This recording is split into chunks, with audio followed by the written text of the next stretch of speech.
Welcome to this very special masterclass of the 2023 NLF Reading Challenge. My name is Kartika, and I hope you are as excited to be here as I am. Before we begin the interaction, let me give you a brief introduction about the NLF Reading Challenge, followed by a few housekeeping rules for today's session. The NLF Reading Challenge is a 3-month-long reading event from July to October 2023 for students between grades 4 to 6. It runs on the competitive as well as the non-competitive tracks. For the challenge, students read their way through a curated set of 30 books. They discuss their reading with their friends and their guide. They log their thoughts, and they get to interact with the authors of some of these books online. The challenge will conclude with a quiz competition that will see the 3 best teams win gold, silver, and bronze engraved trophies, certificates of achievement, and a wonderful set of books. For today's event, please use the Q&A box to type out your questions or your responses to what's being discussed during the session. If you're a student, a teacher, or a school librarian, please mention the name of your school along with your question as well. Today, we are privileged to have with us the award-winning author, Jane D'Souza. Jane D'Souza's work has been published internationally. She writes funny books about deep issues. Flyway Boy, When the World Went Dark, and the Super Zero series are just a few of them. She is an MBA, a columnist, and a creative director, and lives in Singapore, where she is writing her next book, The Talking Book, if she doesn't melt in the sun first. Today, she joins us for the masterclass, Writing About Your Reading, on creating unique and memorable book reviews that no one else but you can write. Welcome, Jane. We're very happy to have you with us today. There. Thank Hi. you, Kartika. Thank you, Neve, firstly, for having me. And thank you, Kartika, for that lovely build-up. Okay, I've got to earn it now. Okay. Hi, everyone. Can't see you, but we have very short time, so I'm just going to rush through it. And we'll be speaking about book reviews today. At least in the current format, I'll be speaking. So, and in the end, you can ask me questions. So what's a review? I mean, I'm writing the talking book right now, and it's all about words and language. And I keep wondering where words came from. So we're such blind spot. We don't even think about that, right? So a review is just writing about a book. No, a review comes from French, revoir. For those of you who are studying French, voir is to see. So review is how you see the book. So the author of the book is far away, maybe even dead, but far away and in all likelihood doesn't know you, right? They've written their version of a story and they've built up, book reading is not passive. So they've built up this huge atmosphere, this world where you're drawn into. You can feel the heat when they talk about it. You can smell something burning. You can literally do that when you have a book in your hands. Now they've created this whole story and you are going to review it and you're going to look at it from where you are. And you're going to tell other people who are out there who may be far away, may not know you in all likelihood, and you're going to tell them about this book, about what this person far away has created. Okay. I'm going to pepper this with a lot of reviews by children, many, which I've taken off as examples. Okay. So about Charlie and the Chocolate Factory. This book has caused horrible nightmares to haunt me and every movement I make for the past 9 years. I have no idea how old this review is. I have not even tasted a blueberry or anything blue since. For fear, I will suffer the same fate as the characters. This person changed interpret.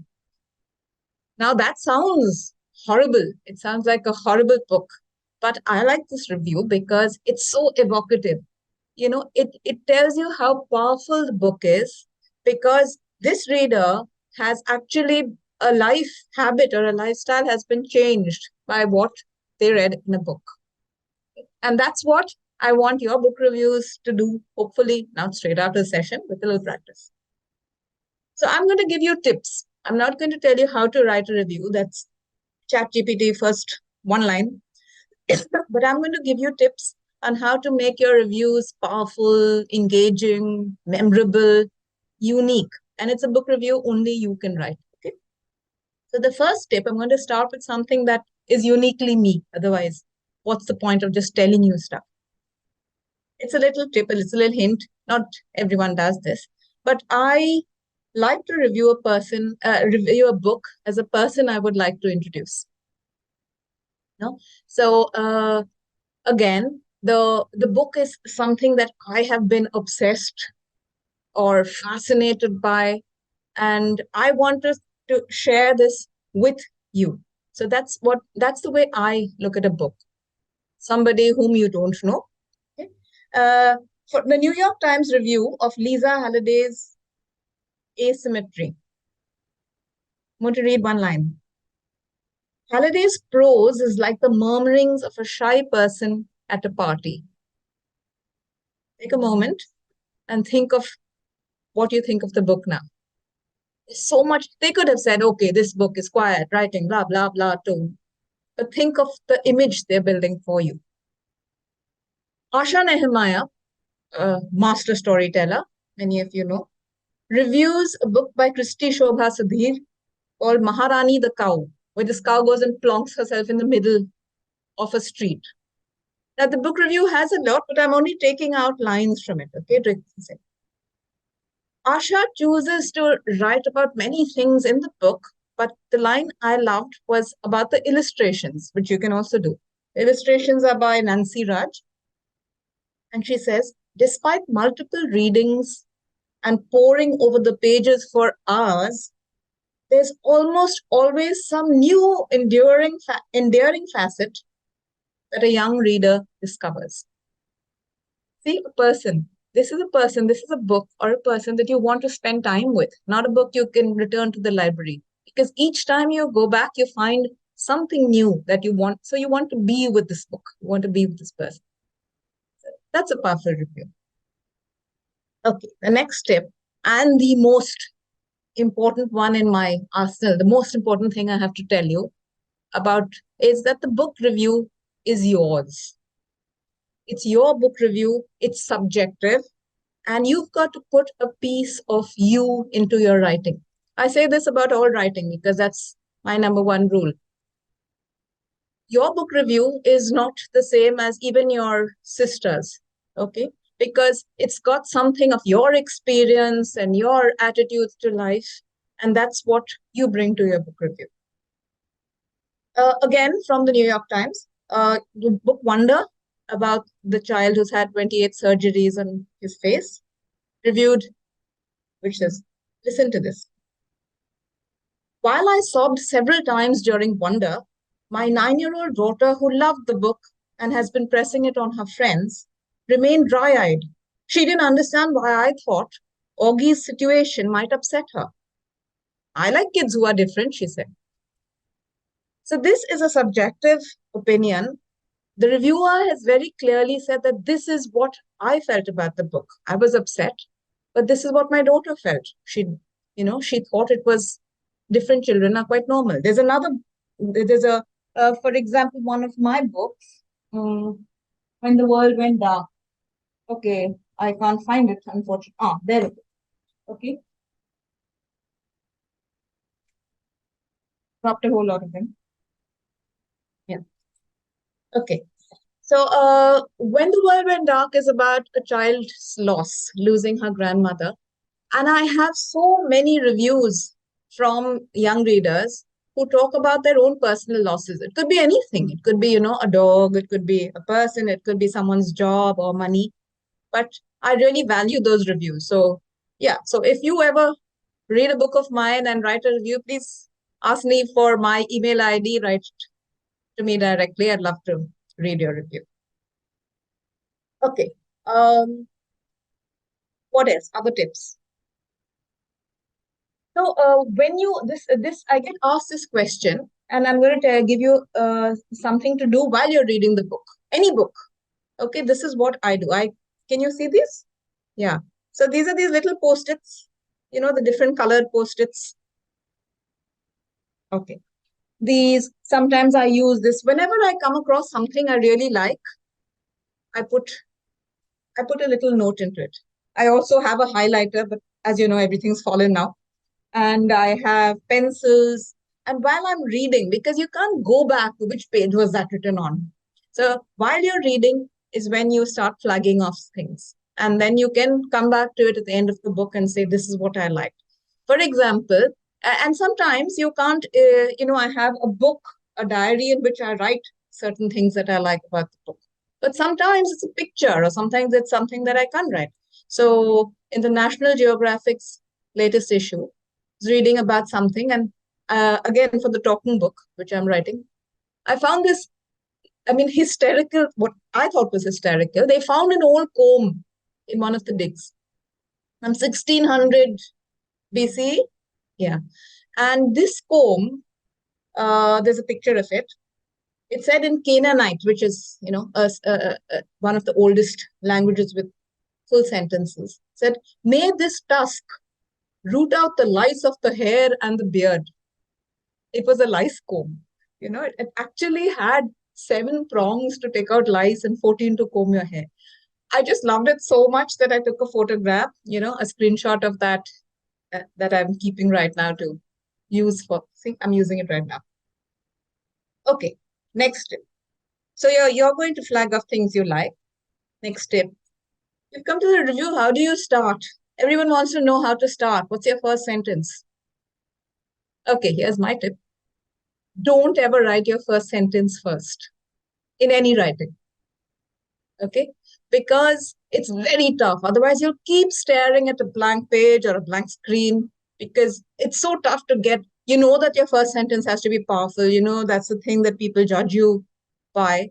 But it's so tough to start writing a first sentence, right? So write it somewhere when you get that inspiration or last to say that. And it can be anything. It can be the theme.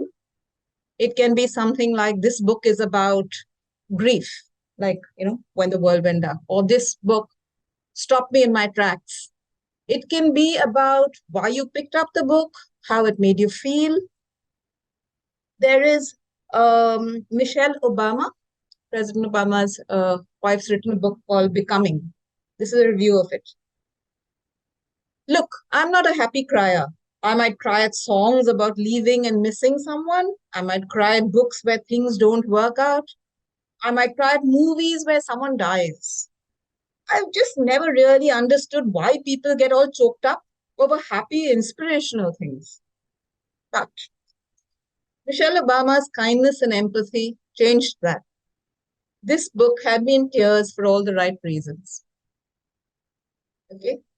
So she says, this reviewer talks about what the book did to her, why she picked it up, and how she felt before she read it, after she read it.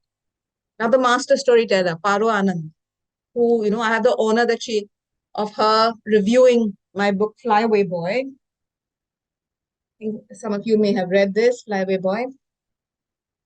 This is what Paro had written about it in a newspaper. This book is tender, funny, and heartbreakingly true.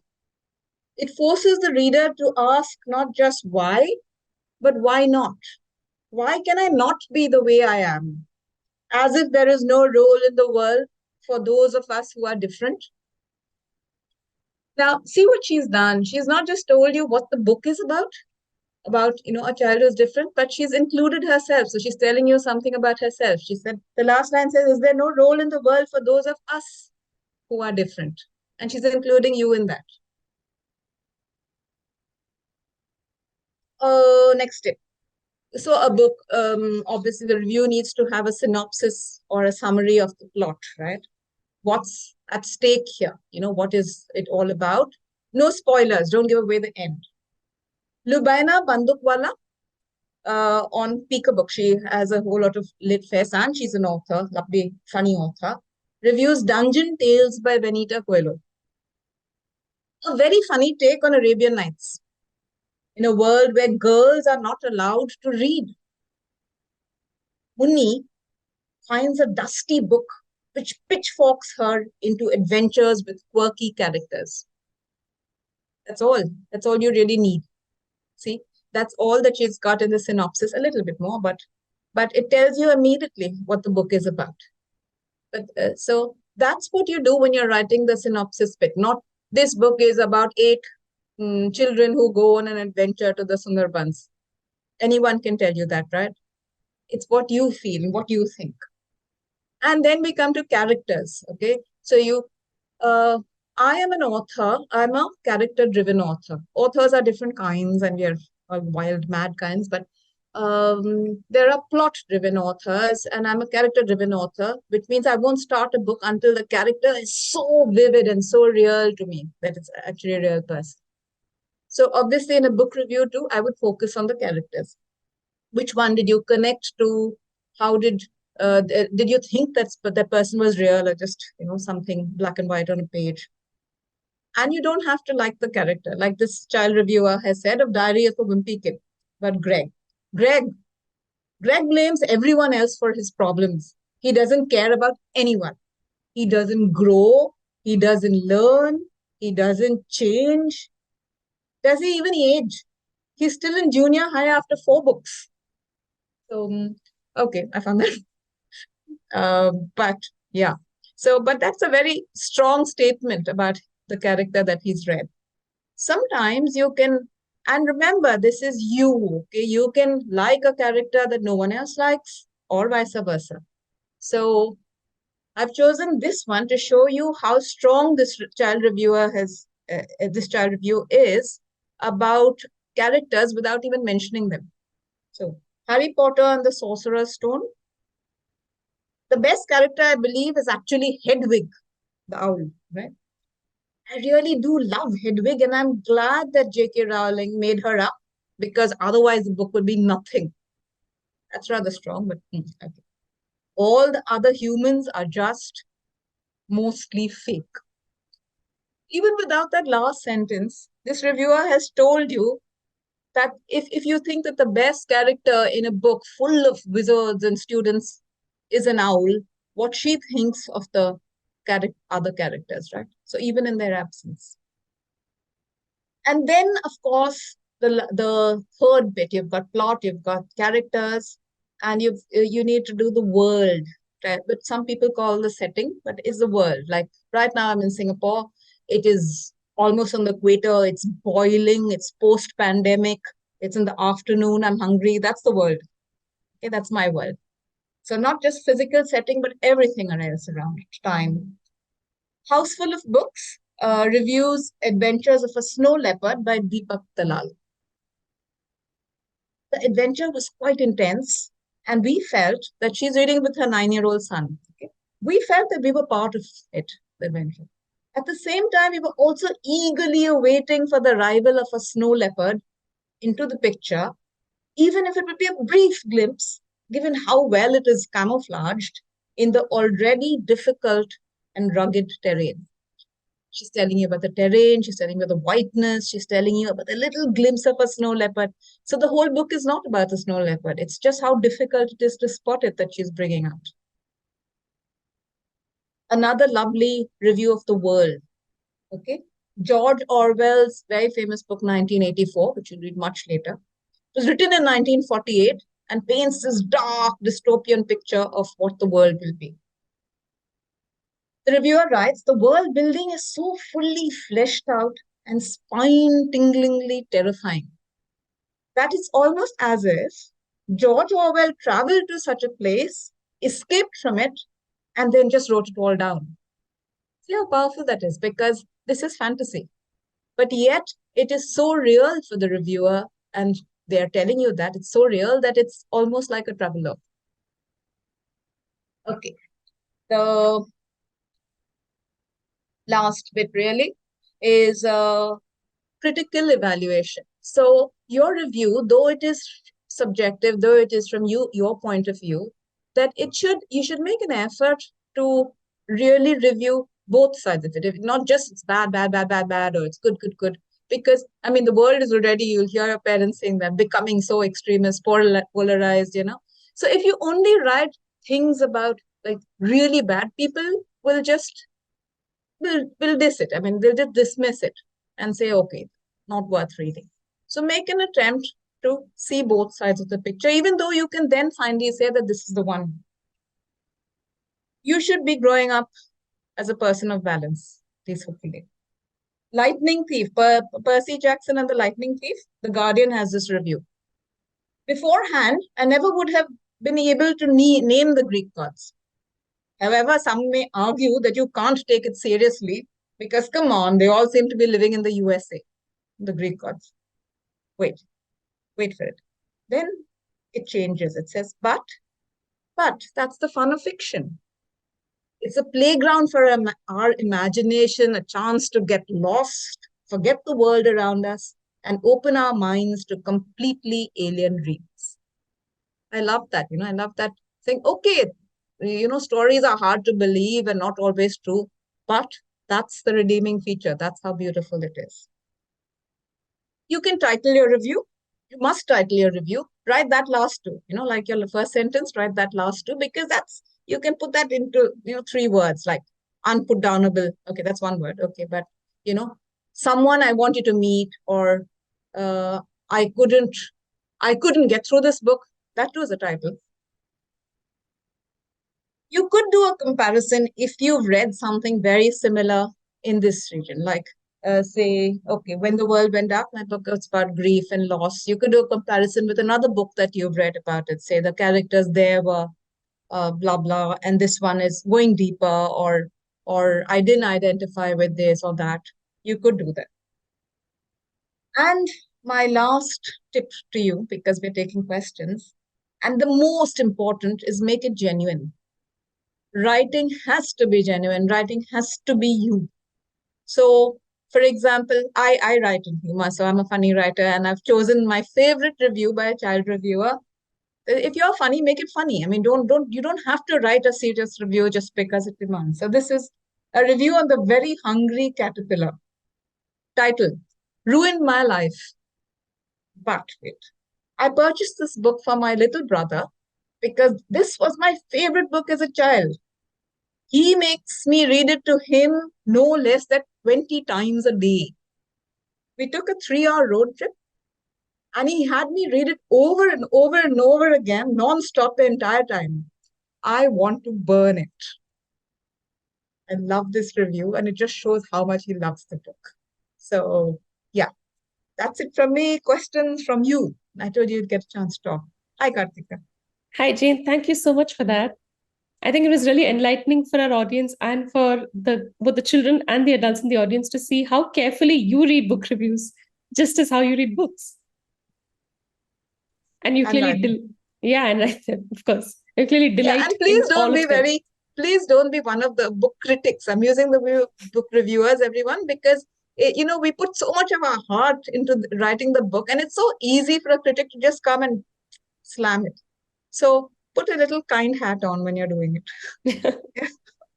Okay. So some of the audience questions that have come in live, Jane, while you were speaking, they've got an answer in the course of your presentation itself. Like, for instance, Twisha, Riddhi, and Kavni from Neve Academy, grade 5, have asked, should you take notes while you read the book or after you finish the book? And you've answered that. And you've also showed them all the different types of post-its that you use. Yes, I love collecting funky stationery. See, there's one with a leaf. I don't know why. Yeah. It's very cool. We also had a question for you, Jane. Now, a lot of the reviews that we see, there's a lot of it that gets taken up by the synopsis of the book. So how does one balance that out? How much of a synopsis should a book review have? Yeah, so in the end, book review is you telling somebody else what the book is about. So obviously, I'd say about half the book review should be, half or less, should be about what the book is about. So that's the synopsis. But don't give away spoilers. And what makes it really different, because say a book will have 20 reviews, say on Goodreads, yeah, is your own subjectivity. That's the difference between a review and say if your teacher asks you to write a book synopsis, it is just that, or a summary. A book review has that and the pluses. Got it. Thanks, Jane. We also ask students in advance before your session or ahead of your session to send in a few questions. So we'll run through a few of those for you. And Again, you've touched upon those in your presentation, but maybe if you just want to add on, then we can talk about that. So this one comes from Pranil Prabhu from the National Academy of Learning, who says, I have so many thoughts about what I want to write, but when I sit down to write them, I don't know where and how to start. What should I do? Wow, this is like a wealth of, I mean, such a good question and such a good problem to have when you have so many ideas. Normally the questions are about just the opposite. I don't have ideas. So, Pranil, write them all down. Write every single idea you have down, because then you can edit. Then you can go back. So what I do is I write when I'm writing my books or stories. I write in the night, late in the night, and in the light of the day, next morning, cold, clear, hot Singapore day, I edit. So because that's a different part of the brain that I'm using. Okay, I'm rereading. So write everything you have down, and when you're editing it, you can cancel. That's easier. Okay, great. I hope Pranil has written that down as a start. Next up, we have a question from Sauparno Das from DPS Newtown, Kolkata, who says that when we are writing a book review, what points do you think have to be covered? Are there compulsory points that you think should be covered? Yeah, I think I've covered that. Yeah, Shampurna. Yeah, I hope you think I've covered that. Yeah. And there's Sauparno Das for you. Next up, next up we have Kavya Vikram, who has a question for you which is from Akia JP Nagar. She says, how do you pick which book you want to write a review on? Oh, lovely. Yeah. I think the book you love the most, that would make it. But as you're here and as you've been interested in the session, I would suggest that you just write about every book. Have a diary, keep a diary in which you just, so that you can even go back to it, and if anyone asks you or you're talking about the book, and write about every book. Write about every book. So when you really have to, for example, somebody asks you to, or you have a class assignment, or you want to share it on a blog, then you can pick up the one that you love the most. So write them all down. Yeah. Excellent advice. Next up for you, Jane, we have a question from Archana Mishra from Pep School V2, who asks, how does one build a routine to write about the books one has read? Oh God, what a lovely question again, right? Thoughtful question.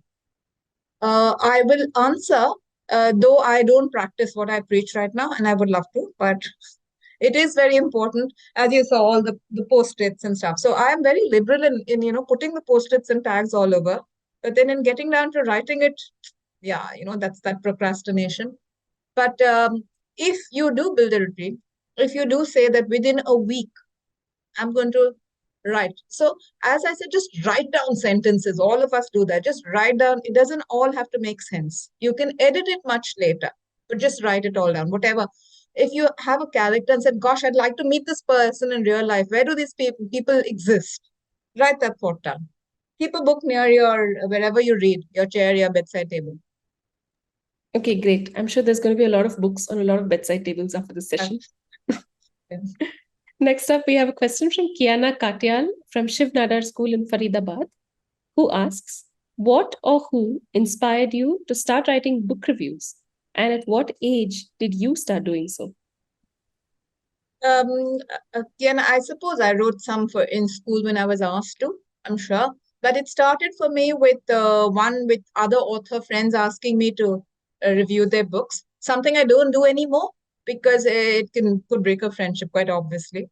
But and then a website asked me to start formally reviewing. And again, which I've stopped because being an author myself, these people are my friends, right? I can't do a real critical evaluation so I don't write reviews of Indian books anymore because it is difficult to live in the book. Got it. And just related to that, Jane, there are two live questions that have come in for you. One from Abha Sardesai from Standard 6 at Sharda Mandir School in Goa, who asks, what if the person who's... I'm going to. Yeah. Oh, okay, nice. I'm sure Abha's cheering. Yeah. So Abha asks, what if the person who is reading my book likes the book, or reading my review likes the book, whereas I do not like the book and I've hinted at it in my review? That's one. Second is connected to what you just said. If there's a part that doesn't fit in a book, How do you review it without offending the author? So, be true to yourself, Abha. What I said about not offending the author or this other reader is secondary. In the end, you're writing because there's something inside you and you have to express what's inside you. Okay. So be genuine, as I told you. So write it. That doesn't matter. It may offend people. Something always offends someone nowadays, right? So, but write it down. And I'm saying don't be cruel in reviews. That was different. Like, because, just slam something for the or a person or a book or anything for no reason. But if you genuinely feel that this was just not up to the mark, I mean, I expected something else out of this book, write it down. Okay, so that actually the bit about offending the author, how do you review something without offending the author? That came to you from Abhinaya Krishnadas, just clarifying. Okay. And then we have an interesting question for you again from Aditya Taluri, who asks, what is the difference between a critic and a review? Critic and a reviewer. There are shades of difference. Some people just prefer to call themselves reviewers nowadays rather than book critics, because the word critic itself conjures up an image, right? You think of somebody with very stone and, who's out to find something wrong with, like in that movie Ratatouille. The food critics who are always people, restaurant critics are always people who want to find something, what's wrong. I'm going to be clever by finding something that's wrong. Yeah. But a reviewer is again reviewing, re-looking at what's there and giving you their version of it, good and bad. Okay, all right. Then there's Ariman Kinra who asks you, is giving feedback about changing characters or story plot a valid book review? Definitely. Definitely. So for the next, because this is what you think, right? I've got, I had Tamanna who once told me that Super Zero, the first series I wrote for Small Kids, she said, you should write 23 books in this series. Okay, which was a compliment because it's okay, good. But I only wrote 3. And she came back to me rather angry after that and said, I told you to write 23. This is not complete. So, yeah. So, answers yes, you should. Okay, interesting. Great. We have 2 questions for you, Jane, on the length of a review. One from Maitri Chandramouli from 5D New Horizon Public School, who says, if my book review is too long, will it be too boring? That's one. Second, from Kaira Mohanraj, a related question. When I write a book review, I pour all my heart into it. I end up going on and on and on. I say all I want to say and don't know how else to say it. How do I stop? Okay. So they're slightly, they're not related. I'd say put it into as about this much, 200, 500 words at your age, at your stage. That should be what the how to not go on and on. Again, I've answered that to somebody else. You pour your heart into it, write whatever you want to, and when the editing stage comes, because you don't ever put out your first draft, right, of anything that you write, except in an exam. But go back to it maybe 3 days, 4 days later. When we've just read something, we're so infatuated, so in love with that. And then a few days later, go back with a cooler head when you've seen other things and then edit it. Okay. Has it answered the first question? It did. You answered the first question by holding up the page and saying it should be this much.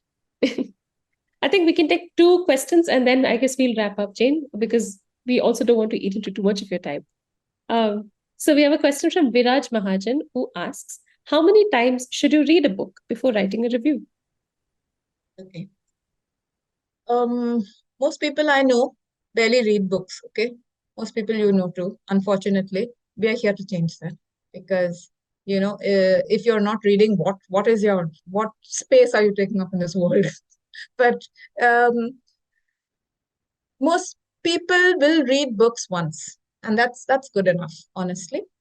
But what I would say, Viraj, is it's a good point, is that you should go back to the paragraphs that you flagged off and reread that part. Because if you're going to say, for example, that this character is always angry, or this character is so negative, right, and is always has something bad to say, then you would want to give a sample. That's another thing in book review. You can give little quotes of the actual lines. You would want to go back to that part and reread it.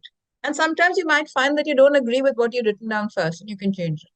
But one read should be good enough. Okay, good stuff. And the last question is actually 3 questions rolled into one, some of which you've already answered. Veda Ganesh from grade 6 at Neve Academy says, 1. How can you express yourself through the reviews or summaries? What is the proper structure of writing these? Also, what is the purpose of writing these book reviews or summaries? How does it help us? Lovely. So the first bit was, what was the first question? I didn't. The first question was, how can you express yourself through the reviews or summaries? Okay, so that's a bit too much to answer. And I think I've been saying that yet, express it throughout. And the second one to the structure is, I've told you what are the elements that you need to put in. But the third question was, what is the purpose of writing these book reviews or summaries? How does it help us? I was actually going to put that into my presentation, and I decided last minute not to, because there are many reasons you will write a review if you've been asked to in class, for example, or you want to put it up on a blog, but the purpose, which is an important point, it's an important word, is slightly different from why. So what purpose is not, even if I'm going to write it for a blog or for class, the purpose I'm writing this review is maybe, like I said, to introduce someone to this beautiful book. Okay. Or the purpose could be, I don't want you to ever meet this book. Or the purpose could be that everybody out there seems to be swept up in this wave of whatever, this goodness or badness or propaganda or something, or Nazism or something. But I have a different view. So the purpose, that's really important actually, because you have to know what, and you're still very young, and it will develop. So don't worry about it too much. But what do I want this review to say? Basically, if I had 5 minutes to talk to you about this book, what would I want you to leave the room with? That's it. Okay, excellent. Thank you so much for that, Jane. I think that was a wonderful round of questions and answers. I'm sure the questions they made me think, oops, yeah. I'm sure we'll get a lot of reviews coming out of this. I hope that please send them my way if there's anything on them. Yeah. Absolutely. I hope all of their schools will benefit. I hope the children themselves will benefit from putting their thoughts onto paper. Thank you so much for taking the time to speak with us today, Jane. It's been a pleasure. Yes. It was my honor. Lovely to meet you all. Bye. All the very best. With the talking book? Yes, please read the talking book. It's not yet out. I can't even show you a cover. But the cover has a caveman at one end, and it has a robot at the other, and it's covering everything. And it's funny. Excellent. It's a funny non-fiction book. Excellent. Absolutely looking forward to it. Thank you so much, Jane.